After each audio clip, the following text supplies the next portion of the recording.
In the past few hours, an incredibly sensitive inquiry into child sex abuse and allegations of an establishment cover-up has been pitched into what can only be called chaos. The New Zealand judge appointed to head the inquiry has quit, the third to do so in a row.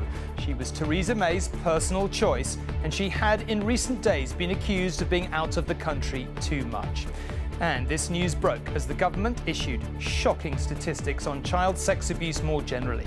Almost 700,000 adults in the UK say they were raped as children.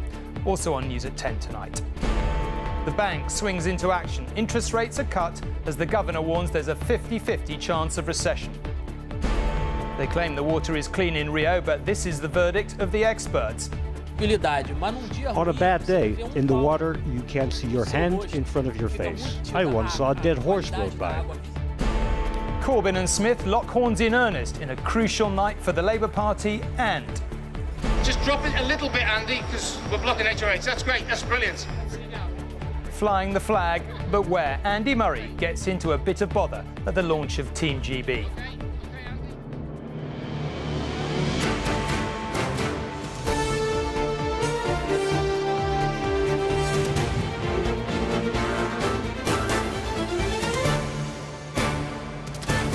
This is ITV News at 10 with Tom Bradby. Good evening. She was Theresa May's personal choice for the job, and she was picked in part because, as an eminent New Zealand judge, she was perceived to have spent her life definitively outside of the British establishment. But tonight, Dame Lowell Goddard has quit as head of the inquiry into child sex abuse and allegations of a cover-up at the heart of Westminster. She had been accused of spending too much time out of the country whilst picking up a very considerable amount of money, around £500,000 of taxpayers' cash a year in all. She is the third head of the inquiry to quit, and it hasn't even got going yet. There probably isn't a direct connection to some absolutely shocking statistics published today on child sex abuse in the country more generally, but they certainly did underline the scale of the problem. Its mission to investigate horrific abuse of children in England and Wales, to find out why victims were not protected, to prevent it ever happening again. Now, once again, this major inquiry is in chaos. Dame Lowell Goddard suddenly stepping down, accused of spending too much time abroad, despite her initial determination to find the truth. And no one will have immunity from scrutiny by virtue of their position. She always was a high-risk appointment by Theresa May. She'd come from a country 10,000 miles away, no real knowledge of the British system. The New Zealand High Court judge was appointed to lead the inquiry in February last year. After the resignation of two previous chairwomen, Baroness Butler-Sloss stood down in July 2014 after admitting a personal conflict of interest.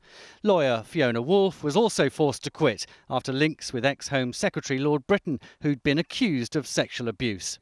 It's estimated the inquiry has cost £17 million already, and it's due to take 5 years. I'm absolutely certain that the inquiry will continue, will be effective. It's a huge undertaking, a massive task, and a huge burden to anybody who takes on that role of chair. But I'm confident that with the support of the general public, that the inquiry will continue and do the job that was given to it. It's just another abuse. When you're persuaded to come forward and announce the abuse that's happened to you, some people have never spoken about it, and then to be let down in this way. So you have to look at who appointed Goddard. She was never the right person, obviously. Tonight, Dame Lowell Goddard said, "I am confident there have been very real gains for victims in getting their voices heard." As for Home Secretary Amber Rudd, she's seemingly relaxed, saying the shock departure of the inquiry head was the right decision. Angus Walker, News at 10. Well, let's move on now to the figures I referred to just a moment ago. In the first study of its kind, the Crime Survey for England and Wales found that 1 in 14 adults in England and Wales was sexually abused as a child. Over 500,000 women aged 16 to 59 were raped as children, and so were 102,000 men in the same age range. 3 out of 4 of those victims said they did not report what happened at the time. Well, our correspondent, Sally Lockwood, joins me now. He's been looking at this evening. Sally, we've had Jimmy Savile. We've had many other abuse scandals over the last 5 to 10 years, I suppose. Perhaps it's just my naivety, but this somehow seems extraordinarily shocking tonight. The scale, the numbers. Is that fair? Fair thing to say? Absolutely. We're very familiar with allegations against celebrities, public figures. They get a lot of publicity. But what this report has done is reveal that the majority of abuse isn't committed by strangers, but in the home, and that the majority of victims know the perpetrators. What's also astonishing is how few victims came forward. Now, the reasons given was embarrassment, humiliation, or thinking that they would not be believed. Now, this is the first time the ONS has ever asked this question in a survey, which suggests a real culture change in the way we're dealing with allegations of child abuse as a nation, and that people now have the confidence to come forward. We must remember, though, that this survey was conducted anonymously. We can't scrutinise these claims, but it does suggest that child abuse was far higher than previously thought, and these figures only reinforce the need for this child abuse inquiry and the need to find someone to lead it again very soon. Yes, someone else, it must be said. The fourth person, but there we are. Sally, thank you very much indeed. Now, the banks who dragged us down into the last recession were told in no uncertain terms by the Governor of the Bank of England today that it was up to them to stop the UK falling into another after the Brexit vote. Mark Carney was not mincing his words nor holding back on the levers of power he does possess. He cut interest rates to just 0.25%, the lowest they have ever been in British history, and he made £100 billion available to the banks and building societies. So long as they lend the money to people wanting to buy houses or to start a business, the banks must pass on the lower rates, he said. No excuses. In case of emergency, cut rates and create money. The result of the referendum has caused high anxiety. The Bank of England is responding by producing billions of pounds. There's evidence of a downturn and therefore the need for something eye-catching. The economic outlook has changed markedly. By acting early and comprehensively, the MPC can reduce uncertainty, bolster confidence, blunt the slowdown and support the necessary adjustments in the UK economy. The Bank of England cut interest rates to 0.5% in 2009 during the financial crisis. 7.5 years on, and bank rate has been cut again to 0.25%, with an indication it will fall further. In addition, the bank has unveiled an economic stimulus of up to £170 billion, almost all of it designed to keep banks lending to households and businesses. Barclays and Santander say they will pass on the benefits to borrowers in full. Mark Carney expects their rivals to do the same. The banks have no excuse with today's announcement not to pass on this cut in bank rate. And they should write to their customers and make that point. This is all about damage limitation. The Bank of England believes that the vote to leave the European Union has triggered a very large economic shock. Now, it predicts that the action it has taken means that we will avoid a recession. But over the next 3 years, economic growth in Britain will be 2.5% lower than it would have been. The hope is that businesses like this one in Birmingham will now invest and create jobs. But spare a thought for people like David Onans. He's watching his savings stagnate. I am looking, eventually at retirement and obviously building up a pot of money. But unfortunately, because of the interest returns at the moment, it's not building. 3 million people pay Legal and General to make their pension savings grow. That job just got harder. But the chief executive told me the Bank of England has done the right thing, and now he wants the government to act. We have to have more houses built. They've got to commit to that. We have to have a solution to the runway situation. Let's go with Gatwick. And we have to have a real energy policy. Scrap Hinkley and build smaller, more efficient, better for consumer plants right across the UK. Hinkley is currently on hold. The national debt is huge, but money is cheap to borrow. The Chancellor's autumn statement just got interesting.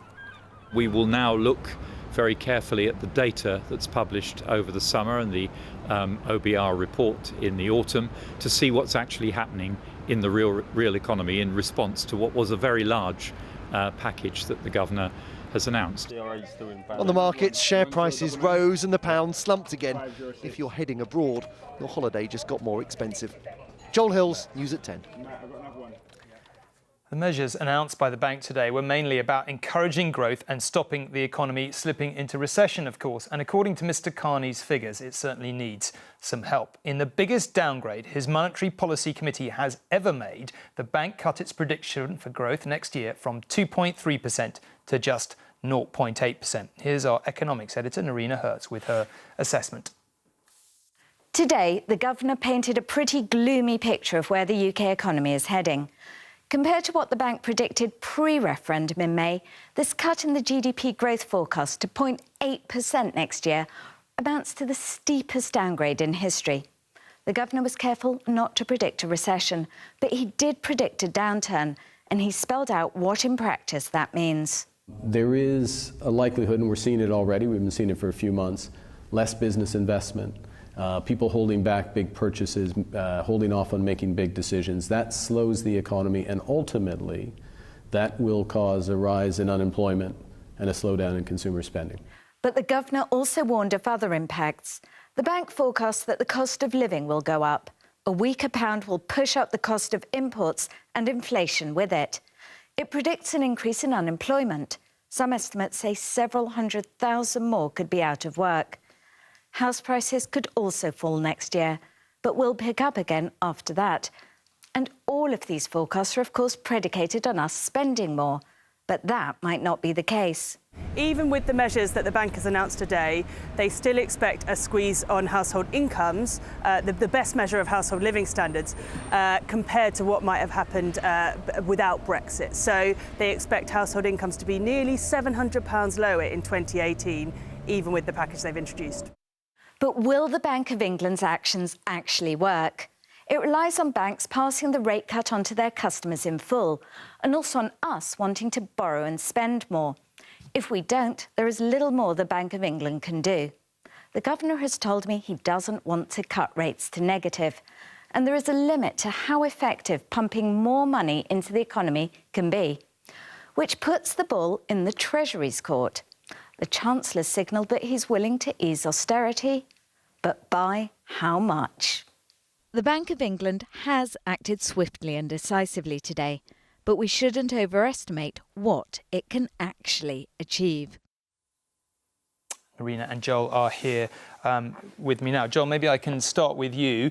Mark Carney was very specific. The banks have got to pass this on. Are they doing so tonight? It's not clear they will. I mean, look, 5.5 million people, Tom, have a mortgage linked to a variable rate mortgage, and they'll be licking their lips at the prospect of lower monthly repayments. Now, if you're with Barclays or Santander, then everything's fine. If you've got a tracker mortgage, then everything's fine because it's linked and everything will happen automatically. 2.5 million people have their mortgages linked to their own bank's standard variable rate. And Royal Bank of Scotland and Lloyds Bank, both banks we have stakes in, have said they're reflecting on what to do next. Now, Mark Carney cannot compel them to act, but there'll be an almighty hullabaloo if they don't actually do what he says. OK, well, Narina, Mark Carney said lots of things, but to cut to the chase, are we going into recession in your view or not, based on what he said today? Well, the bank clearly thinks that we're heading for a downturn, and they believe that the actions that they're taking are going to avert a recession. But right now, there's so much uncertainty. Uncertainty about the new trading relationships we're going to have with the rest of the world. Uncertainty about whether businesses will invest more or consumers spend more, even if these measures are put into place. And the trouble is that if the new trading relationships are worse than anticipated, if these measures don't pay off, well, then the situation could end up being a lot worse. OK, and it feels like we've talked about nothing but austerity in the public finances the last 7 years. Absolutely nobody is talking about austerity anymore. Is that off? Are we no longer worried about the deficit for now? No one is worried about debt right now. The economy in crisis, the economy in trouble is what's focusing everyone's attention, and it's clear that the government will now have to spend. If you remember, George Osborne said there is no plan B. Well, the new Chancellor, Philip Hammond, has made it clear that there is a plan B. The thing is, we won't know the details until the autumn. OK. Joel, let's come back to you. You can say for sure it's not good if you run a pension fund tonight. Absolutely. Look, we've had 8 years of unbelievably low interest rates, and they've had a devastating effect on final salary pension schemes and also annuity rates, the income that people can expect in retirement.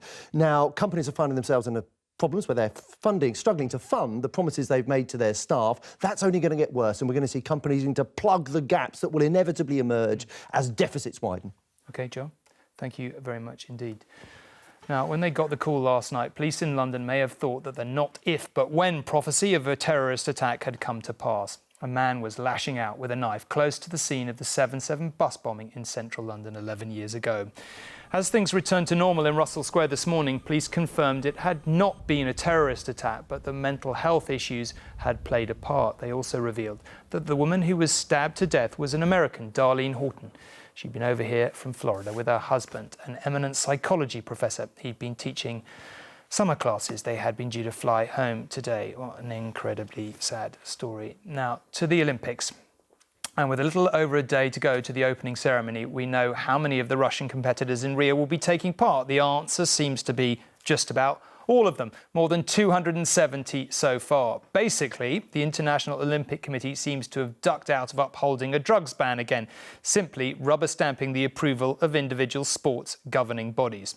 A Russian win, you could say, before the Games have officially started. Edging ever closer to a starring role in tomorrow's opening ceremony, the Olympic torch is still sharing the limelight with the Russian doping scandal.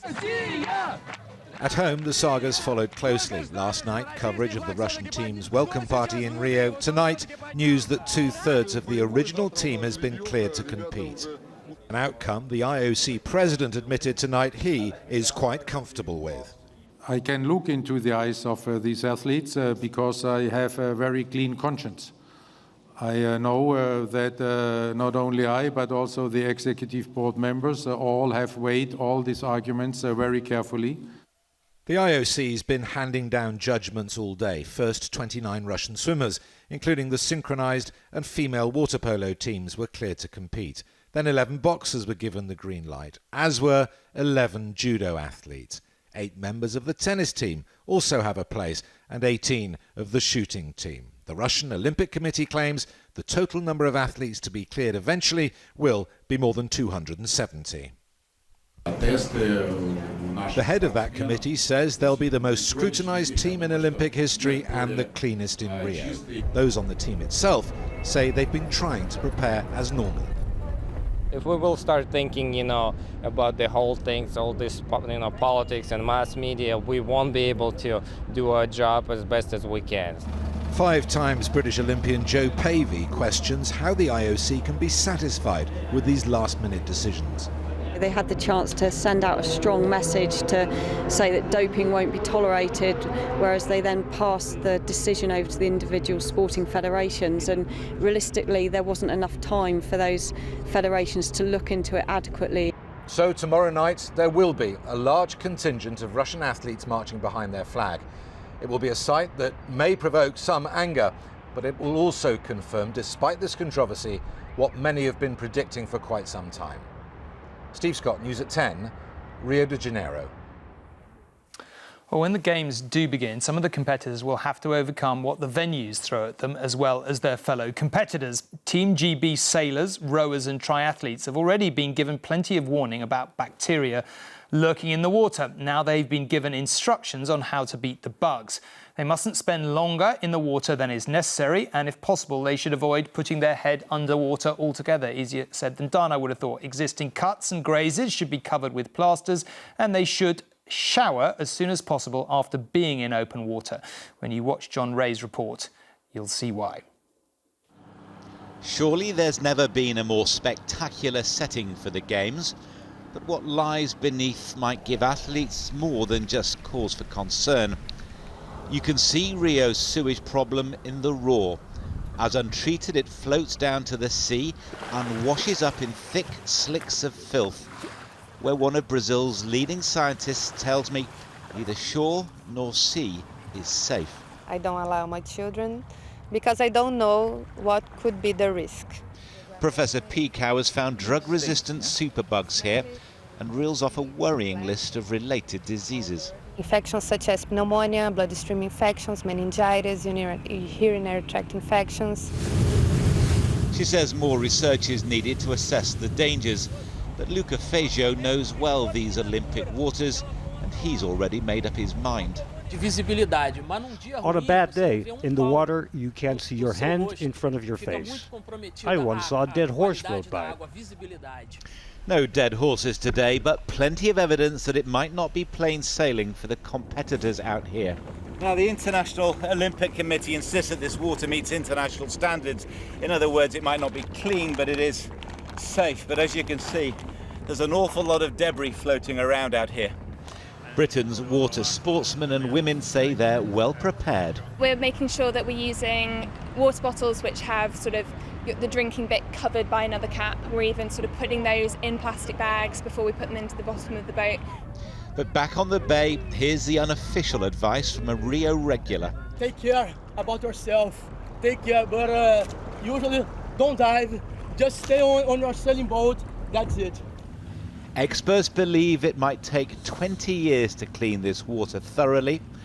The rowing starts in just 2 days. John Ray, News at 10, Rio. I once saw a dead horse float by. You don't hear quotes like that every day. Anyway, slightly more hopeful signs of a different kind of infection affecting Brazil. Scientists in Florida say a new vaccine against the Zika virus could be a step closer. 3 different types of jab were tested on monkeys, and researchers say all of them have worked well. It got pretty ugly tonight in the fight for the leadership of the Labour Party. The first face-to-face debate between Jeremy Corbyn and his challenger, the MP Owen Smith, was held in front of party members in Cardiff. The two fell out over party unity, and it was then that Mr Smith found himself being heckled by the audience. Are you feeling confident, Mr Smith? Definitely, looking forward to it. Perhaps, but trying to dislodge a leader who's been in place for less than a year was always going to be difficult. Owen Smith's first hustings with Jeremy Corbyn showed just how difficult. The former Shadow Work and Pensions Secretary opened with a straightforward attack. The message: you're simply not taking the fight to the Tories. They're riding roughshod over us. We've left Europe. We've got an NHS that is practically bankrupt. They're destroying Labour's legacy. This is not success, Jeremy. And on current trajectory, we will be down at 22% at the next election in 2020 under your leadership. Now, you cannot want that. But the Labour leader hit back, accusing him of being part of a destabilising coup. We did defeat the Tories in the May elections. I wished it had been by more, but we were ahead of them at the end of it. And the party is growing massively in membership. That must show something. What I don't understand is how you can complain about disunity in the party when you and others are the ones who resigned from the shadow cabinet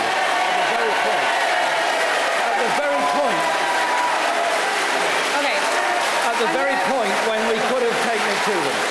Jeremy, I'm not having that, because you know, Jeremy, that I wasn't part of any coup in the Labour Party. Mr Corbyn came under pressure over the EU referendum. He didn't do nearly enough, said Mr Smith, and he still hadn't grasped the task ahead. We've got to be in government. We've got to be in government. And I'm not happy with us looking never further from being in government. It's very simple. We've got to win, Jeremy. We can't just talk about it. We've got to change it. The question for Labour members and supporters: who really is best placed to be not only the leader, but also Prime Minister? Libby Wiener, News at 10, Westminster. For 5 years, Syria's civil war has demonstrated some of the worst of human nature. And as we've been reporting quite often recently, nothing has summed up its brutality better than the siege of Aleppo, with hospitals deliberately targeted and supplies repeatedly blocked. Since the weekend, rebel fighters have stepped up their battle to break President Assad's stranglehold on the city. Aleppo was Syria's largest city and its economic hub before the war, and up here in the north, it has long been the centre of a bloody battle between those Assad forces who hold the west and rebel fighters in the east. In recent days, the final access route for bringing in food and medical supplies, which also allows civilians out, has been blocked by Assad's forces, who are trying to claw back full control of the city. 5 years ago, before the war, Aleppo was home to just over 3 million people. Now, after the years of bombing and bloodshed, 300,000 civilians are all that's left, trapped in a city in an ever-tightening siege. Another residential area hit last night in besieged Aleppo. Warily and slowly, survivors gather to see if they can help those injured. But moments later, the jets return, and they are caught up in the terror.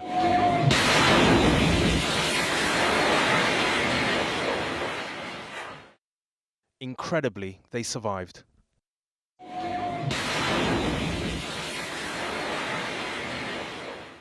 And the relentless bombardment continues into the day.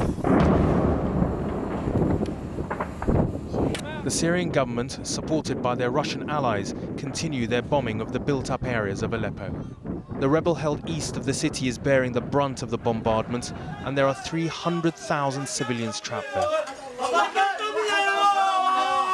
"Where is my son?" screams this man, as the few rescuers remaining in Aleppo help to dig the young boy out. He didn't survive. The plight of people here is desperate. Civilians in Aleppo are trying anything to hamper the airstrikes, burning tires and even their clothes to create black smoke. Abdul Kafi lives in besieged eastern Aleppo.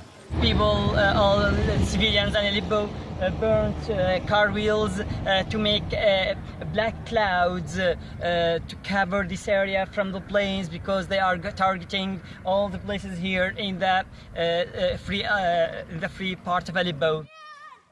It's a futile gesture, as warplanes use sophisticated GPS systems for targeting, but it's a measure of the hopelessness people have been reduced to. They want to do anything to protect themselves from the warplanes of Assad regime, from the targets of Assad regime. Syrian rebel groups, including some who until recently were allied with al-Qaeda, have begun a ferocious offensive to try to break through government lines encircling eastern Aleppo. And they have heavy weaponry too, which they seem to use without much concern for civilian casualties.